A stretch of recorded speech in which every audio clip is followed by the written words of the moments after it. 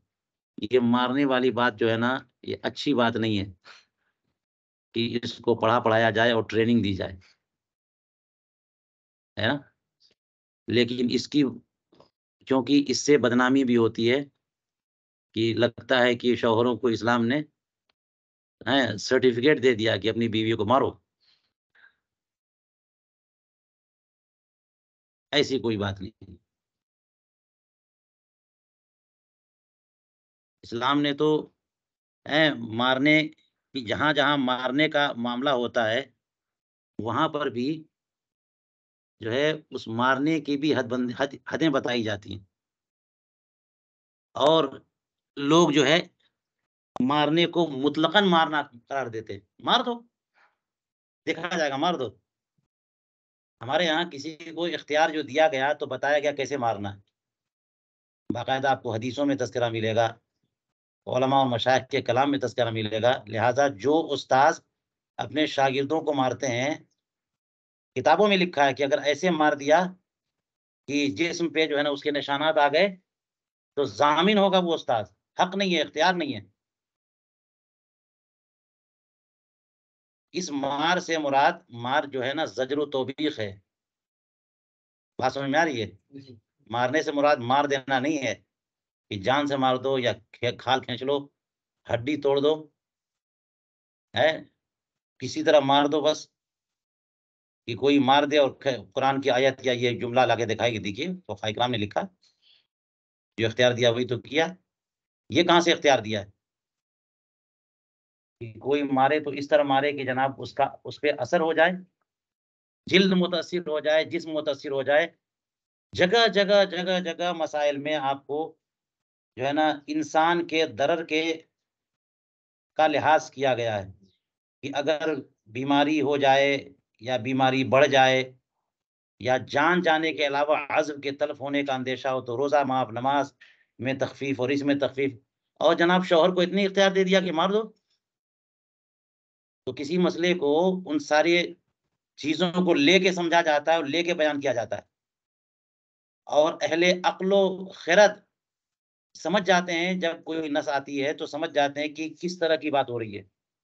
ये मुतलक नहीं है। जब कहा गया वद्रिबहुन्ना कुरान पाक में, तो समझ गया कि किस मार की बात हो रही है। रसूल करीम अलैहिस्सलातु वस्सलाम ने हदीस पाक में इरशाद फरमाया, मुरू औलादकुम बिस्सलाति वहुम अबनाउ सब'i सिनीन वद्रिबूहुम लहा वहुम अबनाउ अश्र सिनीन। मारने का दिया कि नहीं? तो मारो ना अपने बच्चों को। दूसरे की बेटी आ गई तुम्हारे निकाह में तो मारना शुरू कर दिया। अपने बच्चों को पहले मारने का हुक्म दिया 10 ही साल से। अब बताओ, पहले बीवी को मारोगे कि पहले बच्चों को मारोगे? अपने बच्चों के बारे में क्या फरमाया कि नमाज के लिए 10 साल के हो गए मारना शुरू करो।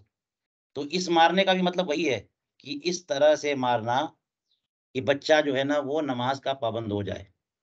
क्योंकि अभी भी नमाज का पाबंद नहीं हुआ तो फिर क्या होगा? क्योंकि नमाज तो अगले सालों में फर्ज होने वाली है उस पे। तो ये बहुत बड़ा मसला हो जाएगा कि नमाज का पाबंद नहीं हुआ। तो इसका मामला ये होता है कि एक हद ऐसी आती है कि मार के बगैर काम नहीं चलता है। जैसे कहते हैं हमारे मुआशरे में कि बात का लात का बंदा बात से, एक ऐसा मरहला आता है कि नहीं आता है, जो बंदा जो है ना बात से नहीं सुनता फिर लात से सुनता है। जहाँ बिगाड़ बहुत ज्यादा हो तो ये सजाओं का सिलसिला शुरू होता है तंबीह से। सजाओं का सिलसिला कहाँ से शुरू होता है? तंबीह से, कि सिर्फ बता दिया जाए कि तुमने ये गलती की, फिर किया तो थोड़ा सा सख्ती से बोला जाए, फिर किया तो और डांटा जाए, फिर किया तो जनाब जिस्मानी सजा दे दो, फिर मार दो, हाथ से मारो, फिर उसके बाद जो है ना सोड़े कोड़े से मारो। और ये सिलसिला आके मुंतही होता है कत्ल पर। कहाँ से शुरू हुआ, कहाँ खत्म हुआ? तंबीह से शुरू होकर के मैं अपने तौर पर पूरी वजाहत कर रहा हूँ। बुराइयों को रोकना ये सबसे अहम चीज है। दरए मफासिद जो है जल्ब मुनाफे से अहम है, और सबसे अहम चीज है कि मुआशरे से, माहौल से, हर जगह से खराबी को दूर करें। खराबी कैसे दूर होगी? कि ज़ज्र तौबीख से, रोकने की कोशिश से। और रोकने की कोशिश शुरू कहाँ से होती है? तंबीह से। मुंतही कहाँ होती है? अब हर एक का महमल कोई होगा ना। कत्ल किसके लिए है? कुत्ताओ तरीक के लिए है। कत्ल किसके लिए है? जो फसाद फिल अर्द करें, जो डकैती करें, जो घर में घुस करके है ना चोरी करें। बात समझ में आ रही है? ऐसे लोगों के लिए क्या है? कत्ल है। तो मुंतही है ना, वो वही सजा ही तो है। और शुरू कहाँ से? इसीलिए फरमाया कि जो लोग जो है अगर थोड़ी सी बहुत हसास तबीयत के लोग होते हैं, उनकी सजा मार नहीं है, डांट भी नहीं है, बस तंबीह है उनकी सजा। ताज़ीर के बयान में आप देखो ताज़ीर कैसी कैसी होती है। ताज़ीर का इख्तियार किसको है? ताज़ीर का इख्तियार उलुल अम्र को है, सुल्तान इस्लाम को है, लेकिन ताज़ीर अलग अलग है। शराबी कबाबी जो बिल्कुल बात नहीं मानने वाला तो कोड़ों से मारा जाएगा। यहाँ तक कि ताज़ीर में एक वक्त वो आता है कि जान से मार दिया जाता है। आवाज नहीं आ रही है मेरे को। बात समझ में आ रही है? तो ये जो है ना ताज़ीर का इख्तियार हालात जी देख हजरत। करके होता है कि बंदा कैसा है। लेकिन उसी मसले में आपको ये बात मिलेगी आपको फिक्र की किताबों में कि कोई उलुल जो है ना आयान यानी बड़े लोग अशराफ हों, आयान हों, उलमा हों, तो उनको भी छड़ी से मारा जाएगा। ताज़ीर उलमा की, अकाबिर की, बड़ों की, यानी वजूह आयान जो होते हैं, अशराफ होते हैं, उनको अगर लोगों के सामने सिर्फ तंबीह कर दी जाए ना, बहुत बेइज्जती हो जाती है। और शराबी को ना कोड़े भी मारोगे ना तो कहेगा ठीक है मार लीजिए, फिर जाके शराब पिएंगे, अरे 2-4 कोड़े ही तो पड़ेंगे, फिर पी लेगा वो। कोड़ों से और गाली वाली से कुछ फर्क नहीं पड़ता है। और उलमा को, अकाबिर को, बड़ों को, है ना, एक जुमला भी बोल दिया जाए ना, उतने ही में जो है उनकी बेइज्जती हो जाती है। तो इस एतबार से भी ताज़ीरात होती हैं। ये सारी बातें समझ करके फिर ये मसला समझें कि बीवियों को मारने की बात हो रही है ना। हुजूर करीम अलैहिस्सलातु वस्सलाम ने फरमाया है, खैरुकुम लिअहलिही व अना खैरुकुम लिअहली। ये नहीं नजर आ रहा है क्या? कोई ऐसी रिवायत मिलेगी कि रसूल करीम अलैहिस्सलाम ने अपनी ज़ौजा को मारा है? कितना प्यार करते थे, कितनी मोहब्बत फरमाते थे। वो असल चीज है इस्लाम। बात समझ में आ रही नहीं आ रही है? पूरे मजमे आम में आपने कह दिया कि मुझे सबसे ज्यादा मोहब्बत आयशा से। बात समझ में आ रही है? सबके सामने कह दिया कि जो जो है ना वो खदीजा मेरी ज़ौजा, अल्लाह ताला ने जो कुछ भी मुझे दिया उन्हीं से दिया। और बहुत सारी बातें तो सबके सामने मकामात का इजहार करते थे, अपनी मोहब्बत का इजहार फरमाते थे और खिदमत भी करते थे। जहां भी किसी ज़ौजा को जरूरत पेश आई, सब किया आपने जो कुछ कर सकते थे। बात समझ में आई? और ये कोई रिवायत नहीं मिलती हमें बुखारी मुस्लिम किसी में कि हुजूर ने कभी जो है ना किसी को थप्पड़ मार दिया हो। तो इस्लाम तो रसूल करीम अलैहिस्सलाम की सीरत है ना, तो इस बात को क्यों नहीं वहां पे अप्लाई किया जाता जहां पर उसके अलावा कोई सूरत नहीं है। और देखिए यहाँ पर बता दिया इन्होंने कि बाज मर्द बुरे होते हैं और बाज औरतें बुरी होती हैं। अब मर्दों को दुरुस्त करने का क्या क्या मसला है, क्या तरीका? ये तो मुश्किल है ना। तो उनको दुरुस्त औरतें नहीं कर पाएंगी, मर्दों को दुरुस्त जो है ना औरतें नहीं कर पाएंगी, क्योंकि वो दुरुस्त करेंगे ना तो फिर मसला ही और खराब हो जाएगा। तो हर एक को दुरुस्त उनसे बड़ा वाला करता है। बात समझ आ रही है? तो इनको दुरुस्त करेंगे पुलिस वाले, या इनका बाप है तो वो दुरुस्त करेगा, है ना, उलुल अम्र दुरुस्त, काजी दुरुस्त करेगा, बाईकाट जब करवाएगा तो। और सुल्तान इस्लाम है क्या है, या उसके नायबीन है, तो इस पे क्या नाम है, उस पे कोड़े भी लगवाए जा सकते हैं, सजा नाफिज हो सकती है। लेकिन मर्द को बीवी तंबीह कर सकती है, सिखा सकती है प्यार मोहब्बत से, लेकिन मार पीट करके नहीं कर सकती। तो लेकिन शौहर को अर्रिजालु कव्वामुना अलन निसा, इस वजह से तंबीह के इख्तियारात दिए गए। उन्हीं तंबीह में से एक वक्त ये है कि जब औरत जो है ना किसी सूरत पे न समझे, तब भी शर को तो खत्म करना है ना कि बाकी रखना है, खत्म करना है वो सूरत। तो जहां पर ये है तफसीर की किताबों में देखिए, वहां पे लिखा हो गया हाँ, ज़र्ब गैर शदीद, वो वाली मार नहीं जिससे खाल उतर जाए। जी चलिए, ये जरूरी तशरीह थी तो मैंने आपको बता दी ताकि कहीं आदमी फंसे तो उसकी तौज़ीह कर सके। तो शौहर अपनी ज़ौजा को ज़र्ब कर सकता है 4 वजह से, या फिर ये कि चारों में से किसी एक का हमाना कोई हो, एक की हमाना कोई वजह हो। आला तरकी ज़ीनती बाद तलबिहा, शौहर ने औरत से, अपनी ज़ौजा से ज़ीनत का मुतालबा किया और फिर भी उसने ज़ीनत नहीं की।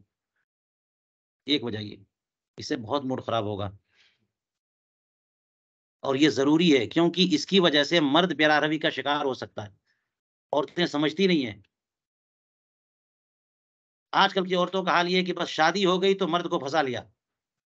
अब सोचती है कि तलाक तो देगा नहीं, तो सारी ज़ेब-ओ-ज़ीनत गैर मर्दों के लिए, कुँवारेपन में, महफ़िलों में, मजलिसों में, और शौहर के लिए कोई ज़ेब-ओ-ज़ीनत नहीं। जब शादी में जाना हुआ, मार्केट करने जाना हुआ, देखो कैसे शुरू हो जाता है इनका। ये नाजायज़ और हराम है। मार्केट में जाने के लिए खुशबू लगाना हराम है। दूसरों के लिए ज़ीनत करना जायज़ नहीं है। मगर सारी ज़ीनतें किसके लिए हैं? शौहर के अलावा के लिए। इन लोगों ने ज़ीनत किसके लिए रखी हुई है? शौहर के अलावा के लिए। और शौहर के लिए कोई जीनत का एहतमाम ही नहीं। हुक्म है शौहर के लिए जीनत करने का। अगर उसके पास जो ख्वाहिशात हैं, वो ख्वाहिशात और पूरी तवज्जो एक जगह पे पूरी नहीं हो सकी, तो शौहर क्या करेगा फिर? बेरहरवी का शिकार होगा, फिर मसाइल पैदा होंगे। बात समझ में आई? तो जो औरतें चालाक होती हैं, वो इस मामले को हैंडल कर लेती हैं और फिर जो है पूरी तौर पे मुतवज्जह कर लिया उन्होंने।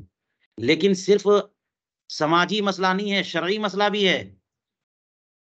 सिर्फ़ समाजी मसला नहीं कि किसी औरत को चलो ज़ेबो-ज़ीनत नहीं करेगी, मर्द जाके उल्टा-सीधा करे कहीं पर, क्या फ़र्क पड़ता है? घर में खर्चा तो मिल रहा है मुझे। मेरे घर में कोई ना आए, काम चल जाएगा, ठीक है। अरे शौहर कितना गुनहगार होगा, माशरा कितना खराब होगा, जहन्नम में जाएगा शौहर।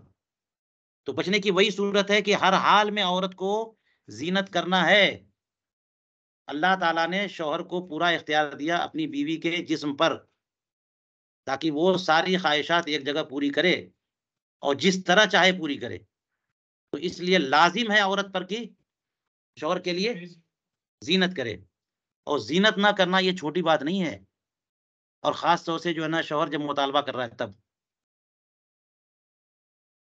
दूसरी वजह क्या है? वअला आदमी इजाबतिहा इला फ़िराशिही व हिय ताहिरतुन मिनल हैज़ वन निफ़ास, कि शौहर के फ़िराश पर जो है ना बिस्तर पे वो उसकी बात ना माने, यानी वो मुतालबा करे कि बिस्तर पे आओ और ये ना आए, हालाँकि वो हैज़ व निफ़ास से पाक हो। तो हैज़ व निफ़ास से अगर पाक नहीं है, तो उसे एक एक्सक्यूज़ है कि चलो मैं आके भी क्या करूँगी, वती तो हो नहीं सकती है। हैं? इसलिए एक वजह है शरई, एक तबई वजह भी है, मना कर दे। हालाँकि तब भी मना नहीं करना चाहिए आने से, लेकिन वजह मना करे तो फिर उसके पास भी एक उज़्र है। लेकिन ये भी मसला नहीं है और फिर शौहर अपने फ़िराश पे बुलाए और वो ना आए, अब कितना बिगाड़ होगा इससे? हैं? तीसरी वजह वअला खुरूजिहा मिन मंज़िलिही बिगैर इज़्निही बिगैर हक़, कि औरत शौहर की इजाज़त के बगैर शौहर के घर से निकल जाए नाहक। जितनी क़ैद है ना वो सब वजूद एतराज़िया है। औरत जो है ना निकल जाए बिला इजाज़त, शौहर की इजाज़त के बगैर। अगर शौहर इजाज़त देता है तो फिर मार भी नहीं सकता है। ये और बात है, हर जगह की इजाज़त नहीं है इसकी। गलत जगह इजाज़त दे दिया तो ये भी गिरफ्तार होगा। शौहर के घर से, जहाँ उसने बैतूता सुकना दिया है वहाँ से, ठीक है? किराए का मकान हो, जैसा भी मकान हो, जहाँ वो रखा है, जिस शौहर ने जहाँ उसे रखा है, वहाँ से वो बगैर इजाज़त के नहीं जा सकती। एक बात ये भी कहा बगैर हक़, क्योंकि अगर शौहर इजाज़त ना दे, तो भी औरत जो है शौहर के घर से जा सकती है बाहर, जबकि कोई हक़ हो। उसका ज़िक्र आगे आ रहा है ना? पूरे साल जो है ना अपने माँ-बाप से मिलने नहीं दे रहा, इसका हक़ किसने दिया शौहर को? वो तो जाएगी, या फिर बीमार हो गई है, इलाज नहीं कर रहा है ये, डॉक्टर के पास जाएगी कि नहीं जाएगी? देखिए क्या-क्या इस्तिस्ना आगे आता है। तो अगर हक़ से वो जाती है, तो फिर कोई हर्ज नहीं है। वअला तर्क सलाति फ़ी रिवायतिन, और चौथी वजह क्या है? जो एक रिवायत में फरमाया कि नमाज़ ना पढ़े तो, नमाज़ तर्क करती हो तो उस पर भी वो तंबीह करे, ना माने तो फिर मारे ताकि नमाज़ी बन जाए। 4 वजहें हो गई। अब यहाँ पे कह रहे हैं वक़द बय्यना फ़ी शरहिल कंज़ि हाँ, क़ौलहुम वमा कान बिमानाहा, क़ौलहुम वमा काना, ये जो इन्होंने कहा ना वमा काना बिमानाहा, 4 वजहों से मार सकता है, या उन चारों में से किसी के हम माना कोई वजह हो। तो 4 तो बता दिया, उसके हम माना को कौन बताएगा? तो कहते हैं आप देखो अल बहरुर राइक़ जाके, हमने वहाँ बता दिया। ठीक है?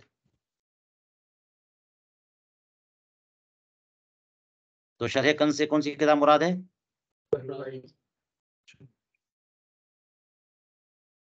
चलिए, आगे का ज़ाब्ता देखिए, लहा अन तख़रुज बिग़ैरि इज़्निही क़ब्ल ईफ़ाइल मुअज्जल मुतलक़न व बअदहु इज़ा कान लहा हक़्क़ुन औ अलैहा औ कानत क़ाबिलतन औ ग़स्सालतन लिज़ियारति अबवैहा कुल्ल जुमुअतिन मर्रतन औ लिज़ियारतिल महारिम कुल्ल सनतिन।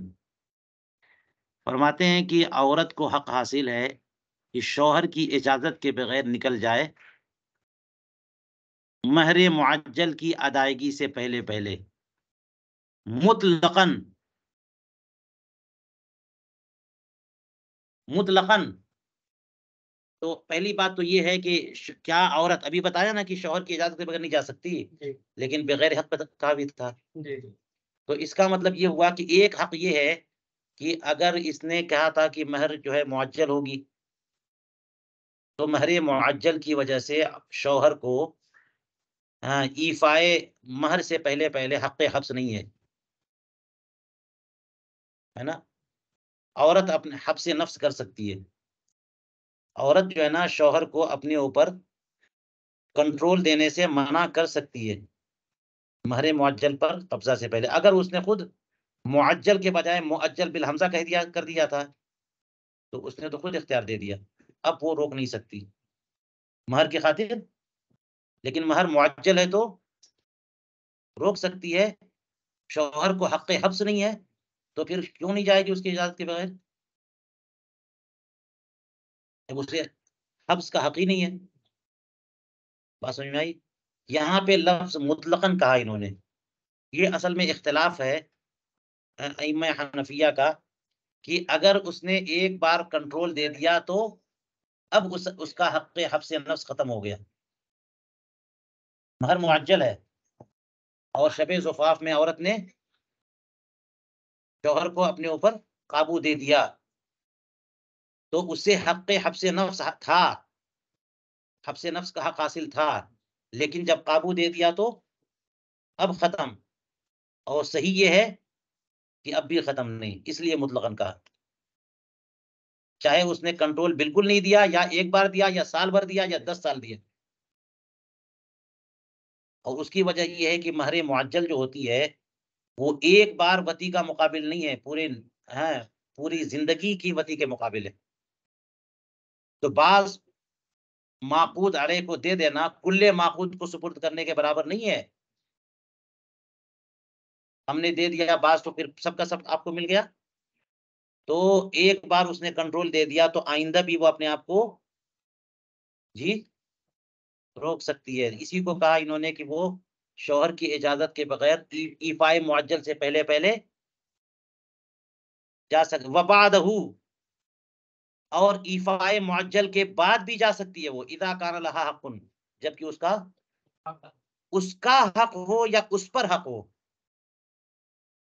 उसका हक का मतलब ये हुआ कि मिसाल के तौर पर वो बड़ी बीमार है, उसे डॉक्टर को दिखाने जाना, और डॉक्टर मर्ज की जिम्मेदारी शौहर की नहीं है मिसाल के तौर पे, तो खुद जाएगी ना। और ऐसी कोई बात, या अलैहा, उस पर किसी का हक आ गया, जैसे मिसाल के तौर पर जो है ना उसके शौहर का हक, उसके वालिद का हक आ गया, उसकी वालिदा का हक आ गया, उनको खिदमत की जरूरत है, या और कोई। हाँ, इस तरह से, क्योंकि शौहर की इजाजत की जरूरत है ही नहीं हज फर्ज में, हज फर्ज का मसला आ गया, तो उसके लिए बगैर इजाजत के और भी बहुत मिसाल है। या फिर ये कि काबिला या गस्साला है वो, काबिला का मतलब जनाने वाली, दाई है वो, बच्चा जनाने वाली है। तो बच्चा जनाने वालियां जो है ना मुआशरे में एक दो होती हैं, वो अगर पर वक्त ना जाए कहीं पे तो बच्चा मर सकता है, और जच्चे पर भी तूफान आ सकता है, मुसीबत आ सकती है। तो इसलिए अगर वो जनाने वाली है तो बगैर इजाजत के भी वक्त आ गया तो जा सकती है। गस्साला, मौत, मरने वाले को गुस्ल देने वाली, गुस्ल देने वाली जो है ना, वो भी किसी का इंतकाल हो गया है तो वो जा सकती है। औ लिज़ियारत अबवैया, या वालिदैन की मिलने के लिए, ज़ियारत के लिए जा सकती है, अगरचे शौहर कुल्ला जुमुअतिन मर्रतन, हर हफ्ते में एक दिन। कुल्ला जुमुअतिन मर्रतन का मतलब हफ्ते में एक दिन, जुमा फिक्स नहीं है। जुमा हाँ, ये मुतय्यन नहीं है कि शनिचर को नहीं जा सकती, हर जुमे को एक बार, यानी हर हफ्ते में एक बार जाने का हक है। लिहाजा रोज रोज कोई जा रही हो तो वो हक नहीं है, शौहर मना कर सकता है, लेकिन हफ्ते में मना नहीं कर सकता। औ लिज़ियारतिल महारिम कुल्ला सना, या फिर ये कि बाकी जो अकारिब और महारिम है उनसे मिलने के लिए, और महारिम का लफ्ज है, गैर महारिम के लिए नहीं, है ना। तो बाकी महारिम से मिलने के लिए जा सकती है साल में एक बार, शौहर रोक नहीं सकता है। वफीमा आदा ज़ालिका, और इसके अलावा मिन ज़ियारतिल अजानिबी व इयादतिहिम वल वलीमा ला तखरुजू, बाकी चीज़ों के लिए नहीं जा सकती वो हक नहीं है कि जनाब शॉपिंग करना भी हक है और मॉल में घूमना भी हक है ना, और टहलना भी हक है और सहेलियों के साथ जाना भी हक है, ये सब नहीं है। तो फरमाते हैं कि इसके अलावा अजानिब अजनबी लोगों की से मिलने के लिए और उनकी इयादत के लिए और वलीमे के लिए वो नहीं जा सकती, वला बिइज़्निही, न इजाज़त से न बगैर इजाज़त, वला खरजत बिइज़्निही काना आसियैन, अगर वो शौहर की इजाज़त से जाती है तब भी दोनों के दोनों गुनहगार होंगे, क्योंकि उसके ज़िम्मे था कि वो इजाज़त न देता। औरतों का काम है कि घर में रहें, ठीक है? अब ये भी एक मसला हो जाता है, घर में इस्लाम ने बिल्कुल बाँध दिया है। तो यहाँ पे कितना जो है ना वो इजाज़त दी है वो नहीं नज़र आ रहा है। जब-जब ज़रूरत होगी वो निकलेगी। ज़रूरत के लिए निकलेगी और हाजत के लिए निकलेगी, ठीक है? लेकिन मटर गश्ती के लिए नहीं निकलेगी, क्योंकि औरतों के निकलने से जो है ना बाहर का माहौल सब खराब होता है। कितना अच्छा मुआशरा होता कि मार्केट में सिर्फ़ मर्द होते, हैं? फ़साद नहीं होता, फितना नहीं होता। जैसे मस्जिद में जाने के बाद बंदा हेरा-फेरी नहीं करता क्योंकि सिर्फ़ मर्द हैं। तो मार्केट में भी सिर्फ़ मर्द होते और इसी तरह से रोड पर भी सिर्फ़ मर्द होते, प्लेटफ़ॉर्म पे मर्द होते, एयरपोर्ट पे सिर्फ़ मर्द होते, दुकानों में सिर्फ़ मर्द होते। तो 80% मसाइल जो है ना, वो सब के सब खत्म हो जाते, होते ही नहीं। और ये खल्त-मल्त वाले ने सारा माहौल बिगाड़ दिया और लोग दलील देते हैं कि औरत को क्यों हक नहीं है, हैं? ये वजह है।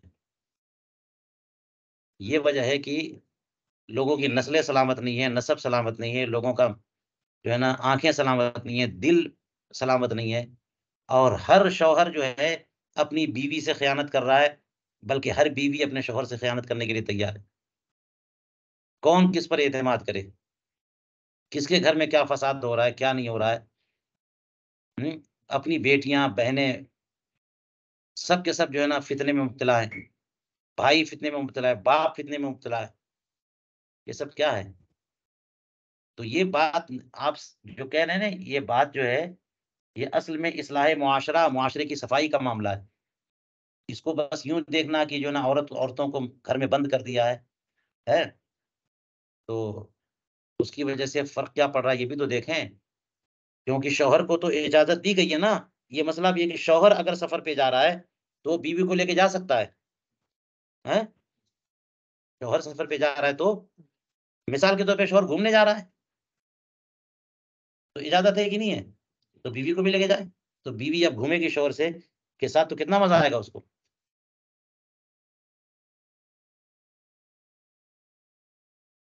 बीवी हज के लिए जा सकती है, हैं? और वालिदैन के ज़ियारत के लिए जा सकती है। ज़रूरत है तो मार्केट में भी जा सकती है। शौहर अगर कमा के नहीं दे रहा है और नफ़क़े के लिए काफ़ी नहीं है, तो वो काम भी कर सकती है, जॉब भी कर सकती है। ये सब है कि नहीं है? लेकिन ये कि बिला वजह में औरतों को खींच करके बाहर निकालना है, तो इस असल ये है कि मर्दों को बाहर रहना है और औरतों को घर के अंदर रहना है ना? ये बात असल है, ये ज़हन में रखना चाहिए।